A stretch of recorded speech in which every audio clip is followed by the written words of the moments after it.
kwen kaba kwa de ne ti kaba iya nyona ko kaba to no kuru akko to darako akhatama tashi ko kwen naska fishi akhatama polisa to asa ko naska sika.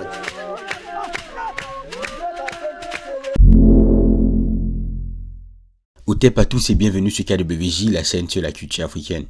Ça me fait très plaisir de vous retrouver après plusieurs mois sans vidéo, je le sais. Je me suis un peu ressoucié là afin de pouvoir vous donner de bonnes informations pour les vidéos qui vont suivre.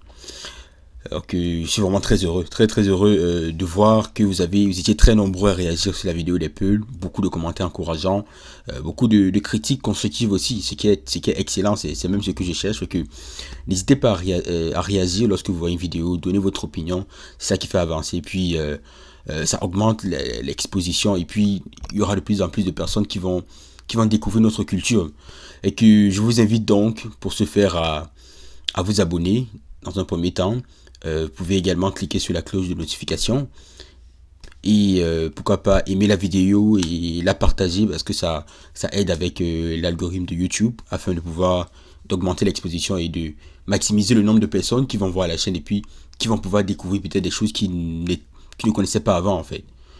Et que aujourd'hui je vous amène sur les traces d'un peuple qui est l'un des plus anciens sur la terre. Ils ont une très profonde connexion avec la nature et une sagesse inouïe. Et que aujourd'hui, je vous amène sur les traces des Khoisan.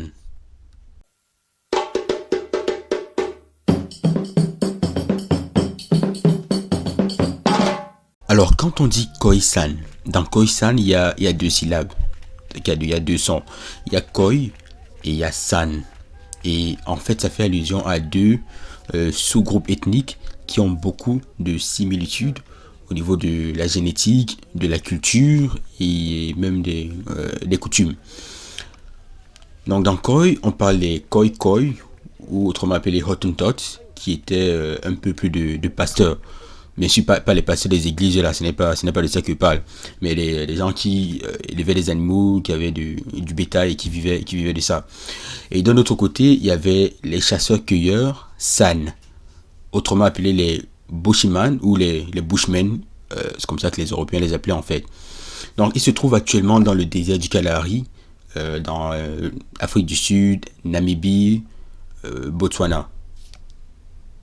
Et on pense qu'ils sont parmi les descendants des premiers ancêtres d'humains qui ont peuplé l'Afrique et le reste du monde.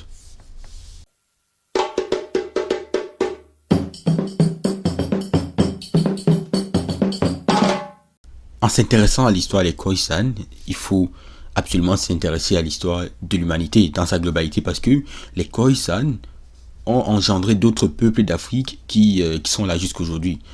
Donc il y a à peu près quelques années, on a trouvé des squelettes qui datent de 25 000 ans et qui partagent vraiment des traits physiques très frappants avec les Khoisan, les San et les Khoi. Et on a trouvé ces ossements-là, ils s'étaient répartis à travers toute l'Afrique australe. Donc on pense que c'est de l'Afrique australe d'où les Khoisan sont originaires. L'Afrique australe, souvenez-vous, c'est là qu'on a trouvé les plus vieux, je dirais, restes d'humains sur la Terre. Donc, d'une façon ou d'une autre, ils sont étroitement liés aux premiers humains qui étaient là sur la Terre. De plus, il y a des outils que les Khoisan utilisent jusqu'à aujourd'hui, qu'on a trouvé dans des caves, et ces outils-là datent de 40 000 ans avant Jésus-Christ. Un autre aspect important se trouve dans les gènes. Le chromosome Y de l'homme généralement ne subit pas, ça varie très peu en fait. Fait que plus un chromosome Y est varié, plus il y a de variations, plus on peut dire que cette espèce de personne est là depuis plus longtemps que telle personne, ou ça fait quand même un certain nombre de temps que telle ou telle personne est là. Et quand on a fait l'étude sur les Khoisan, on s'est aperçu que c'est l'un des chromosomes Y qui a subi le plus de variations parmi tous les peuples de la Terre qui ont été, dans le fond, comme analysés. Fait que ça, c'est encore une autre preuve de l'ancienneté des Khoisan sur la Terre. Donc, voilà, donc c'est à partir de cette région d'Afrique australe d'où les Khoisan sont partis. Ils ont migré plus vers l'ouest et un peu plus vers le sud. Évidemment, au fil des milliers d'années qui ont suivi, ils ont fait la rencontre de plusieurs peuples qui étaient déjà en Afrique, comme notamment les Bantous, qui étaient plus avancés technologiquement, parce qu'ils maîtrisaient le bronze, là, la métallurgie et tout. Et de ce fait, ils dominaient les Khoisan. Donc les Khoisan se sont repliés un peu plus vers le sud, là, dans la région dans laquelle ils se trouvent aujourd'hui. Et en se déplaçant, ils se sont métissés avec les peuples bantous qui étaient également dans la région. Des peuples comme les Hausa, ou comme on m'appelait les Hausa et les Tsawana, sont un métissage en fait entre les Bantous et les Khoisan.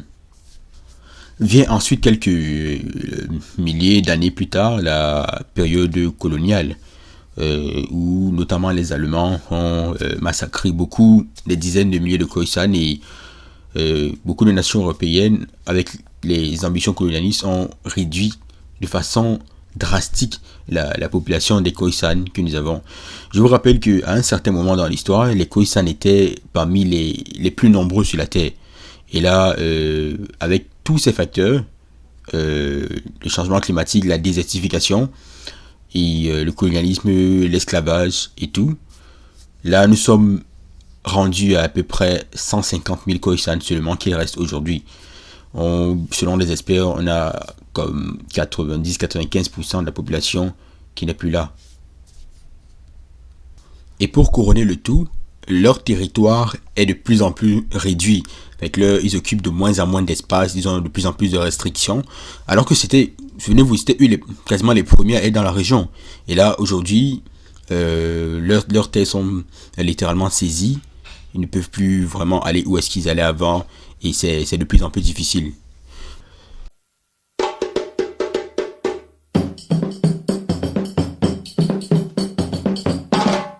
L'aspect le plus frappant, le plus intéressant même de la culture Khoisan, c'est leur langue. Il faut dire qu'ils ont une langue très particulière. Ils ont des voyelles, ils ont des consonnes, comme la majorité des langues, mais ils ont aussi ce qu'on appelle des clics. Alors, il y a 4 clics, 4 sons clics. Le premier, c'est... Le deuxième, c'est... Le troisième, c'est... Et le quatrième, c'est... Bon, je dois avouer que je suis très très nul dans ça, fait que je vous propose d'écouter une experte en la matière.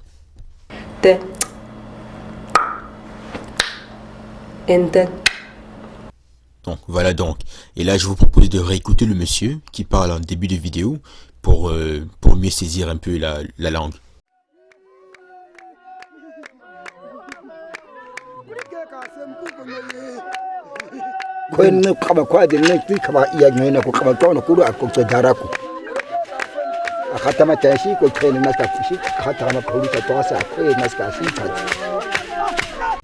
Alors vous voyez vous-même qu'il s'agit vraiment d'un langage unique. Il n'y a aucun autre peuple, en tout cas à mon avis, selon ce que j'ai vu, qui parle comme ça. C'est tout simplement comme inédit, c'est tellement unique, c'est tellement différent des autres peuples. Cependant, j'ai remarqué que plusieurs autres peuples, comme notamment chez les Bantous et même partout en Afrique, on a ces expressions là,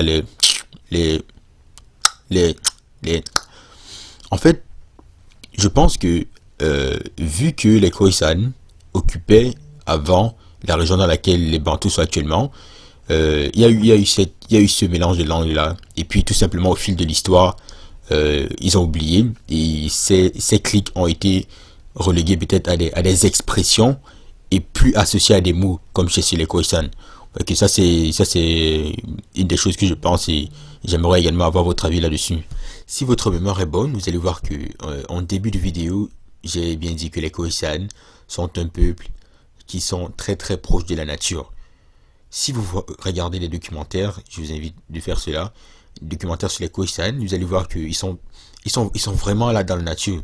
Ils sont pas dans la civilisation, pas de maisons en dur et tout, non. Les maisons sont en branches de bois. En fait, tous les matériaux, tout ce qu'ils ont vient de la nature en fait. Il n'y a rien vraiment comme de trop transformer. Ils vont à la chasse avec des flèches rudimentaires. Ils ont des techniques de chasse comme incroyables. D'ailleurs, beaucoup d'experts en survie se sont inspirés des techniques de survie des Khoisan. C'est tout simplement incroyable. Ils se soignent avec des herbes médicinales qu'on trouve dans la nature, pas de pilules, pas de comprimés ou quoi que ce soit. C'est vraiment là, tout se trouve dans la nature. Donc, dès le début, ils avaient compris que tout ce dont, en fait, ils ont besoin est déjà autour d'eux, en fait. Un autre aspect important, c'est la spiritualité des Khoisan. Ça, il faut bien y prêter attention. Déjà, le concept de vie après la mort ne leur est pas étranger. C'est-à-dire que depuis des milliers d'années, ils savaient déjà qu'il y avait une vie après la mort. Et ils savaient que tout ce qui est physique a son origine spirituelle. C'est pour ça que là, vous allez voir dans la vidéo, vous allez voir un guérisseur Khoisan. Il danse, et en dansant, il entre en transe, et puis il parvient à trouver l'origine spirituelle, avec l'origine non physique des maladies de ses patients, et il arrive à les guérir. Donc c'est tout simplement incroyable de voir que, mais un peuple aussi ancien, ils avaient déjà ces connaissances-là aussi longtemps dans le passé. Voilà, c'est tout presque sur les Khoisan. Si vous avez aimé la vidéo, ce que j'espère, je vous invite à mettre un pouce bleu, un j'aime. Vous pouvez également vous abonner comme je l'ai suggéré en début de vidéo, mais aussi partager massivement si possible afin que d'autres personnes puissent découvrir cette culture-là. Vous savez, notre culture est, en tant qu'Africain, est littéralement en voie de disparition avec ce qu'on voit, ce qui se passe. Et que je ne le fais pas, non pas seulement pour nous revigorer, nous fortifier, nous donner comme sentiment de fierté vis-à-vis de notre culture, mais je le fais aussi surtout pour nos ancêtres. Parce qu'ils étaient là avant nous, c'est eux qui nous ont tout transmis et nous devons faire quelque chose. Alors, donc je vous laisse sur cela et je vous invite à découvrir les cultures des uns des autres. C'est très important parce que j'ai remarqué que on connaît des cultures lointaines, mais les cultures de nos voisins, leurs coutumes et tout, on ne les connaît pas. Et que je vous laisse sur ça. Commençons par faire cela et puis je pense qu'on pourra vraiment, véritablement avancer. Et que sur ce, je vous dis au TEP et on se voit dans une prochaine vidéo.